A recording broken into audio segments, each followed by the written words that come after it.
Peace, family. Welcome to another episode of Underground Railroad Productions.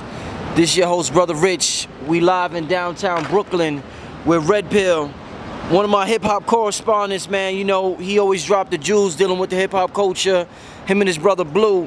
I wanted to touch base with Red Pill today on this whole Ghostface Killah, somebody that we all loved and admired as youngins, and Action Bronson beef. The reason why I want to touch on it is because the word cultural appropriation has been used a lot this year. We in the month of July. I pretty much heard it the whole year, more than I've heard it the past few years.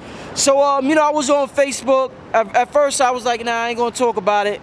Then I kept seeing so many posts. The last post I see was from a brother on my timeline, Noah G. Goldman. He was saying the beef is a metaphor for Africa and Greco-Roman culture thousands of years ago.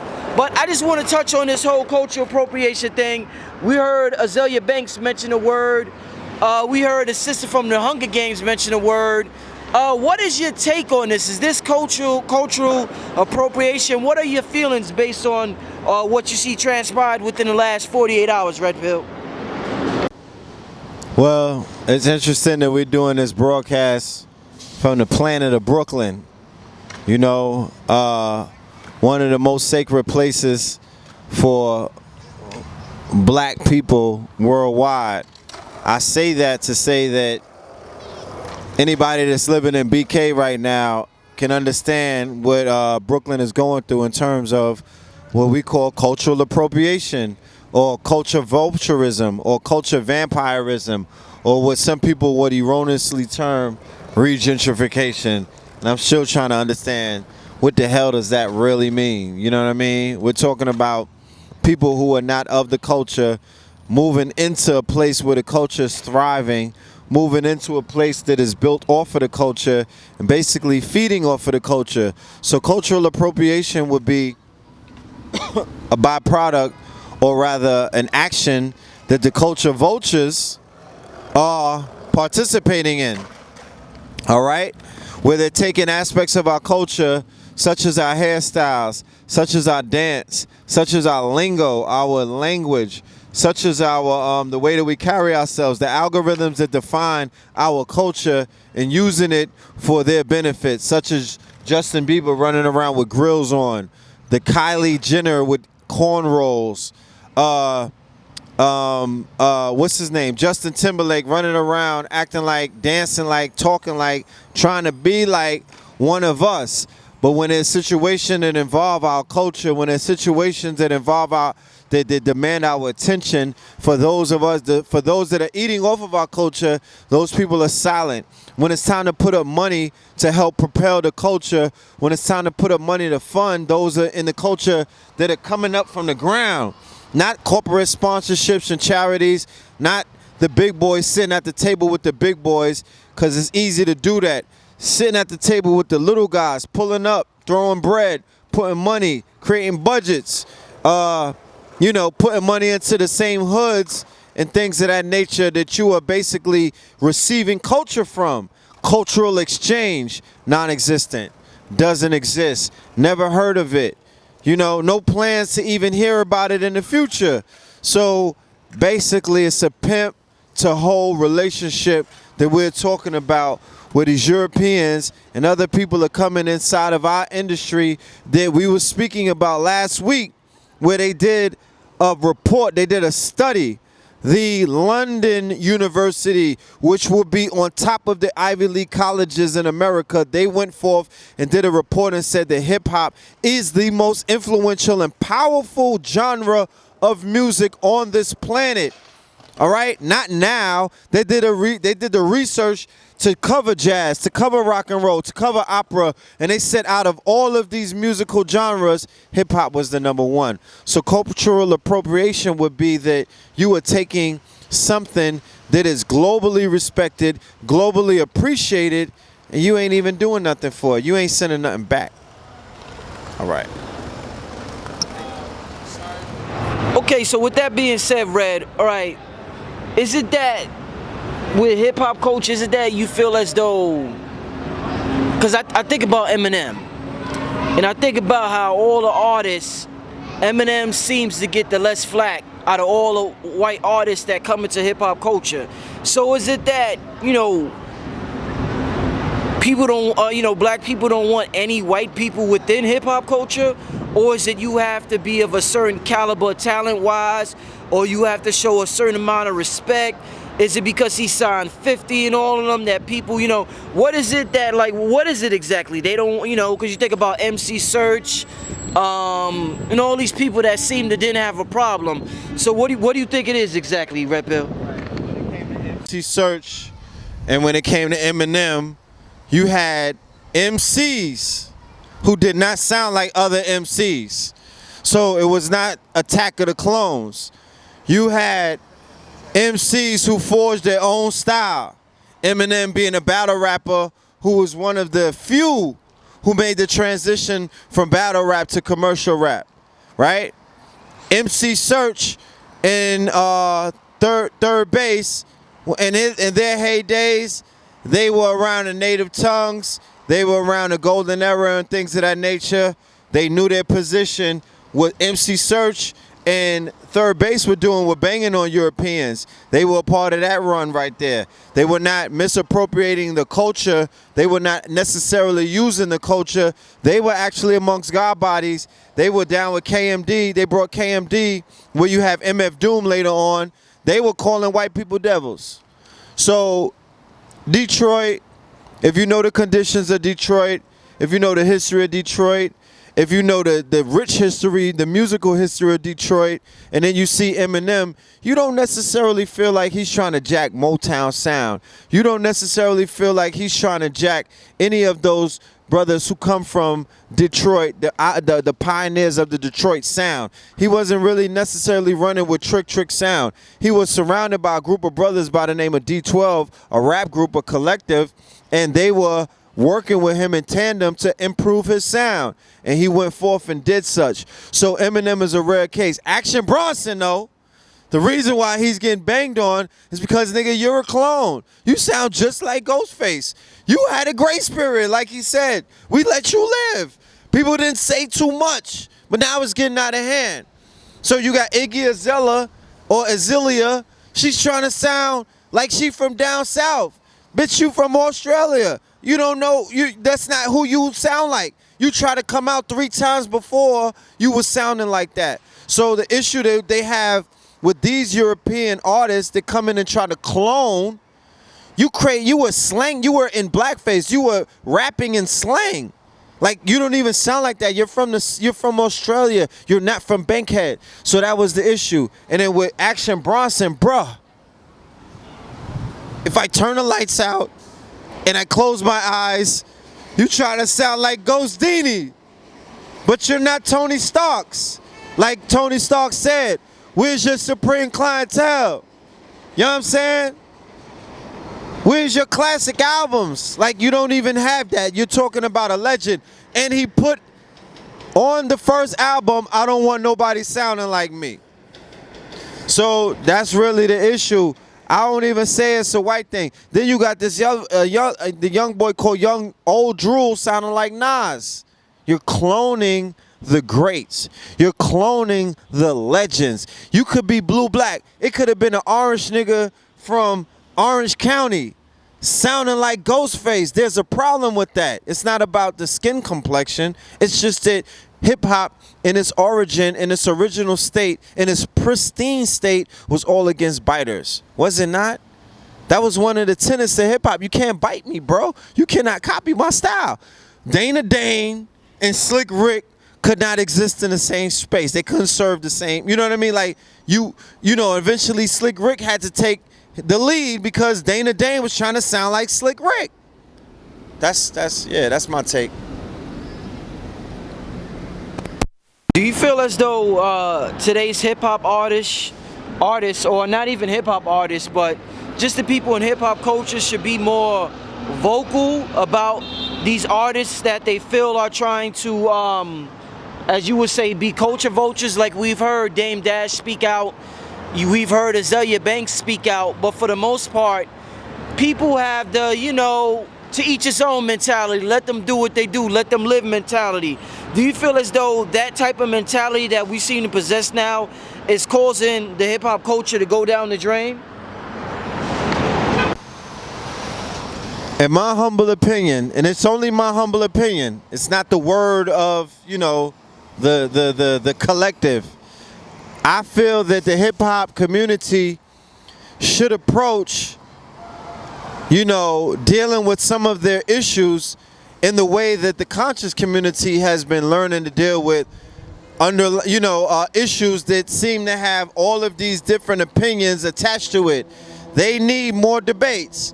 They need more public forums where their elders, brothers and sisters who have been in the community or been in the industry for a certain amount of time, who demand, or rather, you know, they have the right to say something. If you was in the industry for a decade, brother, I will sit down and listen to you at this point, because you have earned a right to have an opinion. You have a right to say something. Your blood, sweat, and tears. You sold $20 billion worth of albums and received 2 cents, brother. I mean, you might not have a right to say much, but you do have a right to say something. You're an earner. You know what I'm saying? So in the industry, you don't have enough intellectual conversations amongst those who are quote unquote respected. That's why when a Dame Dash got on the Breakfast Club and said what he had to say, he was respected by the world. Everybody who was viewing it was like, damn, you know, they reacted to that because he was an OG who put time in the game, who one of the artists that he helped create is still the hottest artist in the game. So he still has a little bit of credit to whatever he says something, they will respect his mind state. And I feel that inside of the industry, why they don't have Bambaataa sitting in a panel when it comes to decisions that are being made for the music industry? Why is it that the pioneers of the industry are not sitting on panels? Why are they not even having votes? You feel what I'm saying? The same way that you would do in any corporation, the same way that you would do in any governmental structure, why is there not majority votes? Why don't you have a board where there are 5 or 6 members or 7 members that are elected, and their words are respected, and they're the ones that steer the industry? So in the industry, there's no parental guidance, there's no governmental structure, there's no chain of command, so it's free for alls. And inside of a free for all, there's a lawless government, and inside of lawless governments, you have anything goes mentality. So anything goes inside of the industry, and that's why there's no foundation. It doesn't really stand on much. It seemed, I think it was KRS-One earlier this year, where he said, I can't quote him verbatim, but I think he said hip hop suffers from ageism, where the elders aren't respected that much if they try to come out with some music or just their words. Why do you think hip hop seems to not honor the old, where when you turn 40, it's like, get out of here, old nigga, you washed up, your time is up. Jay, you know, you see the memes with Jay, they got him looking like a grandfather in the club and all that. Well, what's your whole take on that in the hip-hop culture? In the hip-hop culture is very interesting, and there's a multi-level, a multi-tiered answer to that excellent question that you asked. Hip hop just made 40 the other day. Okay, let's be clear. Hip hop just achieved its 40-year-old mark in 2013, I believe. It was founded in 1973. So hip hop is a 40-year-old virgin. I called it the 40-year-old virgin because it didn't produce a billionaire until Dr. Dre 40 years later, and that's a goddamn mother effing tragedy. All right, now on the other side of that, keep that in mind. I'm gonna get right back to that. Hip hop is only 40 years old. So to tell somebody who's 40 years old that they don't have a right in the age of maturity, when the ancient cultures, all high civilizations, all ancient cultures spoke about the importance of you being 40 years old, being considered a master. So you would want to hear what the master teachers had to say at 40, because there was an experience that you inherently had at 40 that you really couldn't talk about at 39. The same way that I cannot speak to you about experience of a 30-year-old at 29. You go through a change. You go through a chemical reaction. You go through what they call a midlife crisis, but it's not necessarily a midlife crisis. You go through what is called as DNA reaction. There are certain memories that get activated. There are certain kind of experiences inside of yourself that unravel and unfurl when you reach that 30-year-old mark. So at 40-year-old, why wouldn't I want to hear the mentality of a brother who I saw mature throughout the years? He might have started rapping at 18. You goddamn right I want to hear what he has to say at 40. I want to hear what Jay-Z is still contemplating in his mind on his journey in his mid-40s. Yes, I'm interested in that because I'm on the journey as well. I'm aging. I'm not getting any younger. My shit is not on pause. I'm not 18. Now, here's another paradigm. It is widely recognized and accepted that the music industry caters to 18 to 25-year-old males and females of an African American and a Caucasian descent and a Latin American descent right now.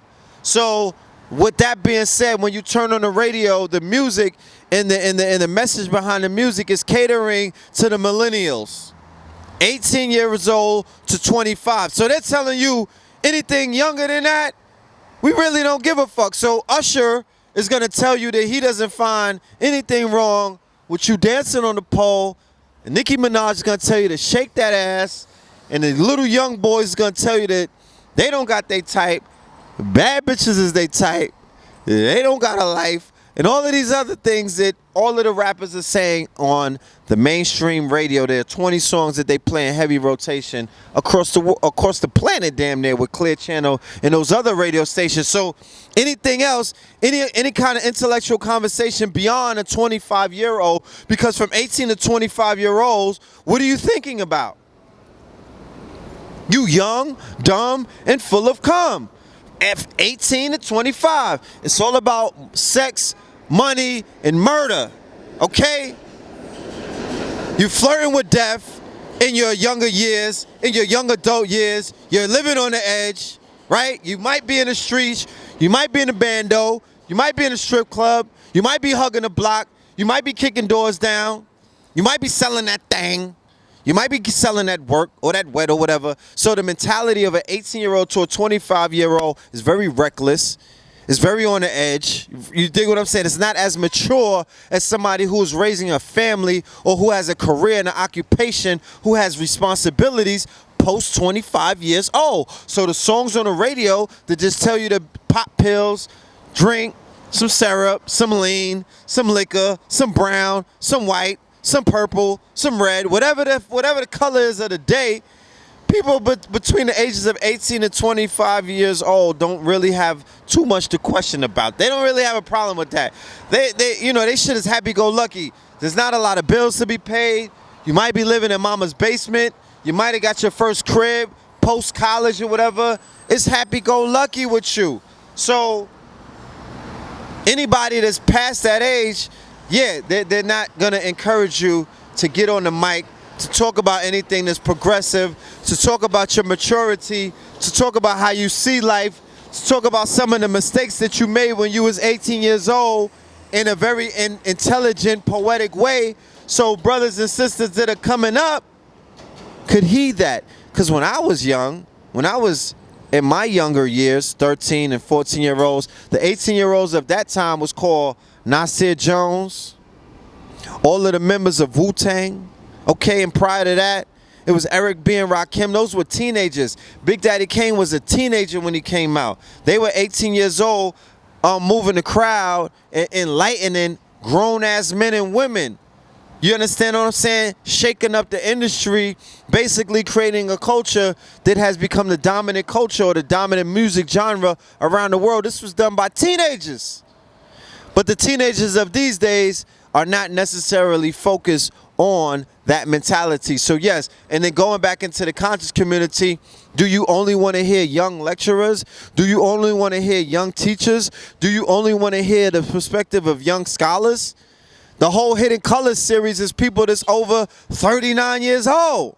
Ain't no young people on that series. Those are all elders. Huh? They don't even want to hear the word of the youth when it comes to that series. conspicuously.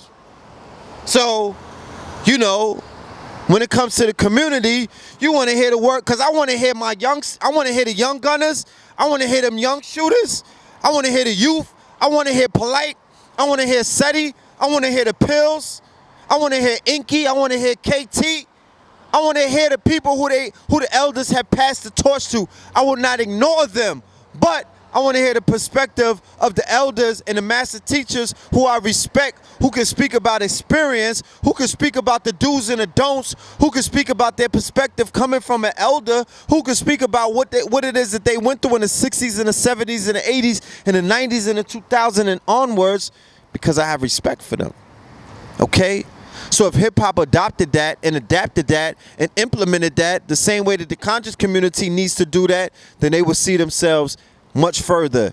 They don't respect Bambaataa. They don't respect Kool Herc. They don't respect Grandmaster Flash. They don't respect the Cold Crush. They don't respect the Sugar Hill. They don't respect the Wu. They don't respect Eric B. and Rakim. They don't respect the Golden Era, Brand Nubians, and, you know what I'm saying, X-Clan and all of that. There's an issue in hip-hop. There's a Willie Lynchism that exists, and that really stems from the influence that the music industry. When I say the music industry, I'm talking about the corporate structure. I'm talking about the synagogue of Satan. I'm talking about the people who pull the strings behind the motherfucker. They the ones who encourage you to shit on your elders. They the ones who encourage you to stun on your elders. They the ones who encourage you to not listen to the music that your elders are producing. They the ones that encouraging the Williamslism where the youth are separated from the elders and they pull them apart. That's coming from all the way on top. Facts. And another thing is through the crack era, the whole paradigm of respecting your elders, the whole paradigm of the elder village, the whole paradigm of the elders being counsel, that shit got deteriorated in the crack era. So you're talking about, once again, the fallout from the crack era that nobody wants to talk about, that nobody wants to identify, that nobody wants to evaluate, that nobody wants to even sit down and diagnose. Niggas don't fuck with elders post-crack era because they are seen as crackheads, they are seen as vagrants, they are seen as bums, they are seen as prostitutes. This is the only era ever in the humanity. I've been reading up on history. There's never been an era where the woman or the mother or the grandmother or the elder would suck the dick of the child for a drug. Facts. You didn't get that in heroin. You didn't get that in the coke era. You didn't get that in the weed era. You only got that in the crack era. Why don't you talk about the spiritual ramifications and some shit like that? Why don't you talk about what the ancestors was going to do to the generations that preceded that, where you never had an era where you had women willing to sell their offspring for a drug? Huh? You never had that. So hip-hop now is the soundtrack that supported that, right? Wholeheartedly, with no problem. Then you got the people, then you got generations of youth who were the ones, they were the culprits behind that. They sold the crack. They slept with niggas' moms. They sold the drugs to people's pregnant moms. And they still running around doing that and saying, yo, I just gotta feed my family. Well, goddamn it, nigga, what kind of appetite does your family have? Huh? How much do your family gotta eat, my nigga? They got Costco's out here. You could have went to the box store off your first flip. You've been flipping cocaine and crack for 30 years and talking about you gotta feed your family. Nigga, your family obese. You've been feeding them too much. How much they gotta eat? So the elder generation is not held up by this new generation. So you can't expect old heads to pop up on the scene and demand any level of respect. Them niggas been washed up since the 80s and many of them was smoking crack. So this shit has really been, this is a vicious cycle where the youth are really eating the elders and the elders have eaten the young. Isn't the first time this year where we have seen somebody disrespect one of the elders in hip-hop, somebody that, you know, was perceived as an outsider, like actually Bronson. They perceive him as, you know, he comes from a different culture, he comes into the hip-hop culture, and he blatantly disses Ghostface on national television. About 8 months ago or so, Rosenberg made some negative comments toward Chuck D. I believe even calling him a troll. when Chuck D had said something about hip hop and the direction and radio and all of that. What makes people like? But Rosenberg later apologized for it, just like Action Bronson did. The extent of, you know, how sincere it is or was, I don't know. But the question is, why do you think they're so bold to even say these things, whether it is on a national radio show or a national television show? Where does the boldness comes from these days? Hey man, them Pecker Woods is bold, man. You know what I'm talking about? I mean, it is what it is. The level of disrespect is, you know, is blatant at this point. The white boy don't respect you. Your culture has deteriorated so fucking hard. It has deteriorated to the level and the degree that they have no obligation to respect you. And that was number one on the list in from time memorial. From the gate, one of the number one laws was you gonna respect us, okay? You're gonna respect us. So the level of respect has even been deteriorated. So you can't really expect much from a culture that doesn't respect itself. You don't respect your elders. You don't respect foundation. You don't respect the youth even coming in. You don't set it up. You have not even set a play to create an opportunity for the youth. Bobby Shmurda's in jail, you hoe-ass niggas. You don't even respect mama. You don't respect your lady. You don't respect your sisters. You don't respect your mothers. So you think the white boy finna respect you? You think that the white boy who's all in the culture, look, I was at the label. I saw it from behind the scenes. It's a pimp hoe relationship. You feed in the label, they give you a loan. I'm gonna give it. You sign for $1 million, you got $1 million loan. Everybody in that goddamn the music department is gonna eat off of your back. Okay, you're getting 2 cents an album, so $19.98 is being cut up in a pie and spread amongst all of those Europeans and other people inside of the industry, inside of whatever label that you on, inside of that office building. Of course they're gonna smile when you come through. Hey, what's up? Get him some free coffee and donuts. Let's, you know what I mean? Rub his feet, rub his back. You're our guy. You're an earner for the label. So they're gonna play the game with you. But they don't respect you. They don't love you. I was at the label when the artist left and the doors closed and them niggas had all of the jokes on the artist. Oh, we gotta pay this nigga bills. We gotta send his mother money like I'm his baby mom. We gotta send his baby mama money like we the baby dad. They laugh at you niggas because you don't even have your finances in order, because you don't have no control over your art. You don't even own your masters. You're owned by a corporate entity. So when you deal with corporate entities, there's no empathy and sympathy in corporate America. It's a bottom line, and that shit is very cruel. Anybody inside of corporate America, you understand what I'm saying. There's no difference in the industry. So then why they come in, they don't respect you because you don't respect yourself. You're not putting in the right kind of work. So hey, it is what it is. Demand your respect. Take your respect back. And if you do that, don't cry about it. You know what I'm saying? Don't talk about it. Just do it. Stand up. Stand up for your people. Make a way for your people. Stop shitting on your own. Stop being crabs. Stop shitting on your own people inside of the industry when you think that you got power. Niggas don't have power in the industry. So therefore, you should be doing everything within within the iota of power that you do have to create a situation where you can empower not only yourself, but the other brothers and sisters inside of that industry that are slaving on that plantation to get some goddamn independence and some power. You know, in the past, you know, it just always seems when I hear this word cultural appropriation, I always hear it in reference to white people. Is this a term that's exclusive to white people? Can a black person be guilty of culture, or so-called Hispanic or Asian? Because it just so happens every time we hear about it, it's a white person that's being accused of cultural appropriation. From today to way back in the day, you always hear about some white people that they accuse of stealing culture from somebody else. So why does this word always seem to be synonymous with the white race? Historically speaking, I was at the museum the other day, right? We went into the Egyptian section or the Kemetic section. We went into the Eastern Indian section. We went in, they had a at the Metropolitan Museum, they had a beautiful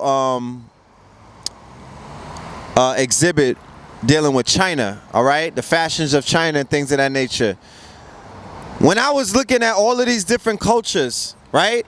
When we were looking at all of the displays and the expressions from all of these worldly cultures, I necessarily didn't see too many, you know, different cultures superimposed into one culture. Like when I went into the China section, I necessarily didn't see them culturally appropriating African culture in their culture. It seems as if they found a way to create their own cultural expression. When I went into Eastern Indian culture, I did not see European or Greco-Roman influence on their culture. It seems as if they adapted and held on to their own culture, and they had no problem expressing the beauty and the colorfulness and the intelligence of their culture. When I saw Africa, when I saw Kemet, when I saw the Pacific Islands and things of that nature, the same thing that I said a few seconds ago applied to that. But when I went into the European section, when I went into Rome, when I went into Greece, you understand what I'm saying? All I saw was the cultural appropriation of other cultures that had nothing to do with that culture. Then when I looked at it again, I'm like, hold on. These people are colonizers. So they went up in these cultures and they basically took their culture and appropriated it. And it's like somebody coming to my house, the motherfucking three little bears, you know, Goldilocks, the three bears go out. I come home, we all three bears come home, and you got my clothes on. Nigga, you got my shoes on. You all in my bed with my silk sheets and all of that. I do that. I made that. That's my designs. You know? You got tattoos on you. That's what I do. You wearing grills and everything. Bro, you doing my thing. So we came home, and they got our clothes on. When you look at their culture, I know some people are enamored and they are mystified by the opiate that's called Western civilization. And they're enamored by the culture. I see all of these immigrants that come in America and they're just drunk on American culture. But then when you do your research, when you get into these books, when you get into these scholars, you know what I'm saying, who already laid the groundwork, you don't even got to do much. The work has already been done over the past 100 years arduously for you to just receive.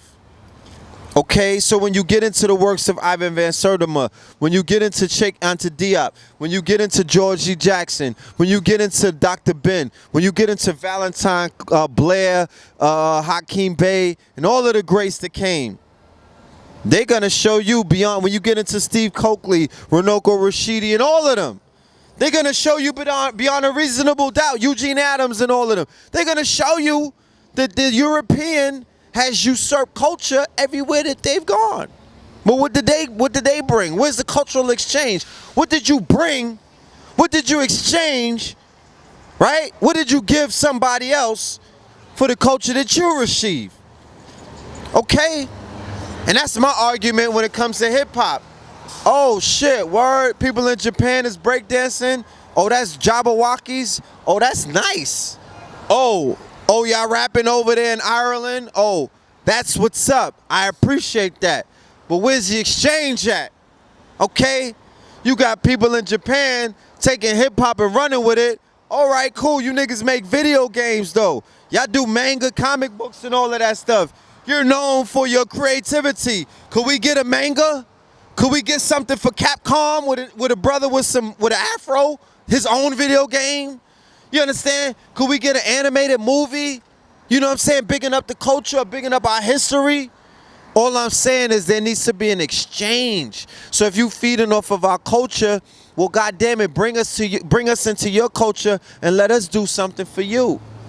You know what I mean? So the European takes cultures, appropriates it. One of mine. When you go into Ralph Lauren's historic collection, I got cases fucking with Ralph Lauren. I mean, I got a rap sheet back in the 80s because I was under the spell of Ralph Lauren. But when you find out that all of the award-winning designs that Ralph Lauren is famous for, the Aztec designs, that's ancient American Aboriginal culture. The silk crest and all of these other things, well, goddamn it, that's ancient Moorish stuff. Those are designs. We came with the crest and the royal crest and the coat of arms.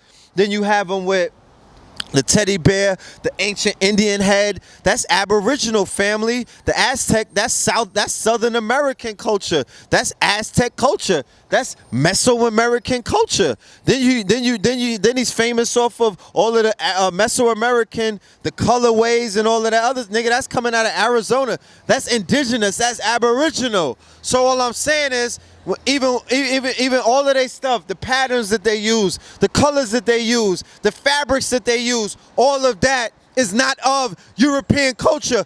Go in the museum, all of their shit is bare, it's marble, it's white. Ain't no culture in it. And it looked like they made that shit 10 years ago. It's bland, it has no fucking spice to it. It's all marble. Ain't even that hot marble that they got in Home Depot. Ain't even that pink marble. Ain't even the Oreo marble with the colors in it. The shit is just white marble. So that's what you bring to the game.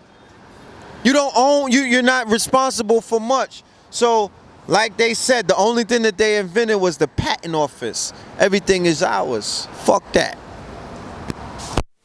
Out there, somebody who's very influential, somebody that I listened to when I was young. And I want you to tell me, so just for those listening, for them to further understand what you're talking about, tell me whether you feel as though it's cultural appropriation or not. And the name I'm gonna throw out there is Tina Marie. What you think? Tina. Well shit, Rick James had a paying dues. God damn it. That was reparations. Next. No, I mean, Tina Marie is interesting. She was a European girl with a voice, but I don't know if she tried to style on our sisters. I don't know if she had things to say about Diane Ross. I don't know what her disposition was back in the days. I know that this family accepted her. They enjoyed the music that she made. You feel me? She was the first chick. She was the original Rachel. You know what I'm saying? From NAACP. But I wouldn't say that that was cultural appropriation in a sense. I guess to conclude the interview, Red, I guess my last question would be, do you think the video Ghostface Killah did that has recently gone viral, do you think that's going to change the way people view cultural appropriation or biting someone's style or originality or just coming into a culture and doing what you want to do? We talked about Rosenberg and Bronson going on national television and radio, just saying these things, dissing legends. What Ghostface did, is it going to change the way everybody views hip-hop from now on?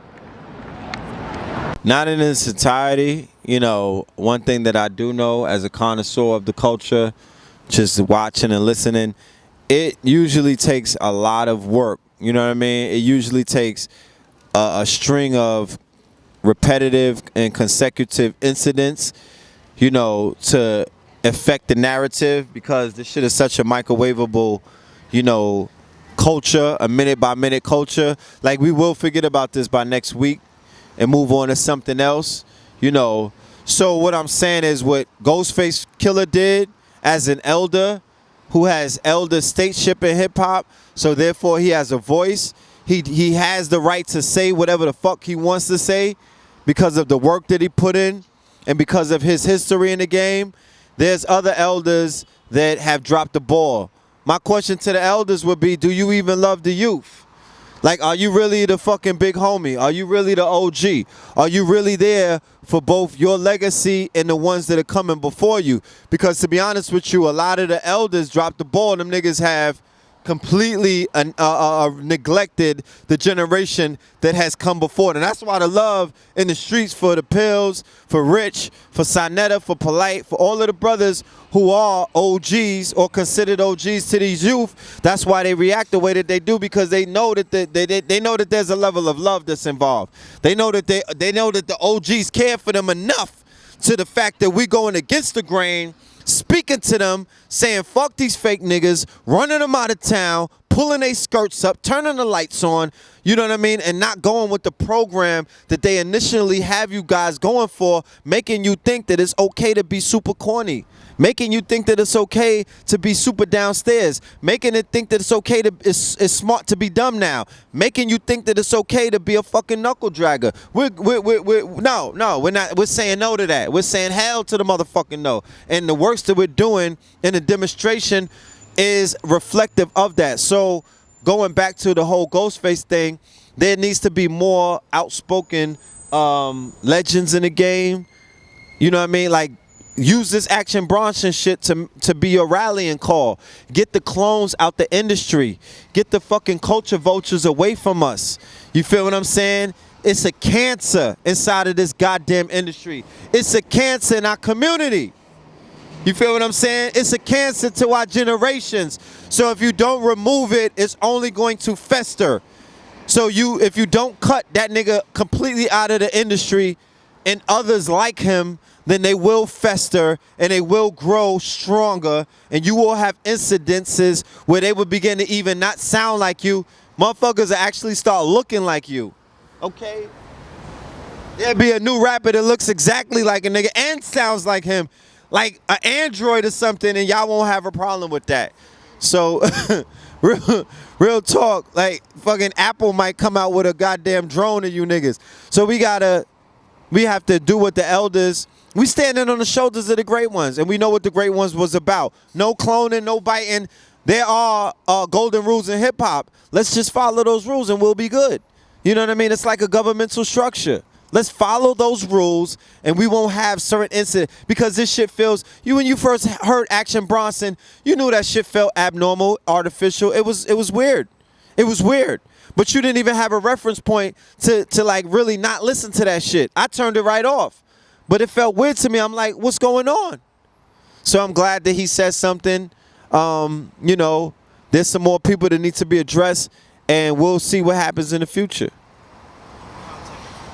KTLempowerment@gmail. Holla at us. We have some wonderful things coming up in the summer. Working with Brother Rich, working with Sonetta, you know what I'm saying, and working with Black and Nobel. So look out for those announcements. All right, peace and love to the family. Peace.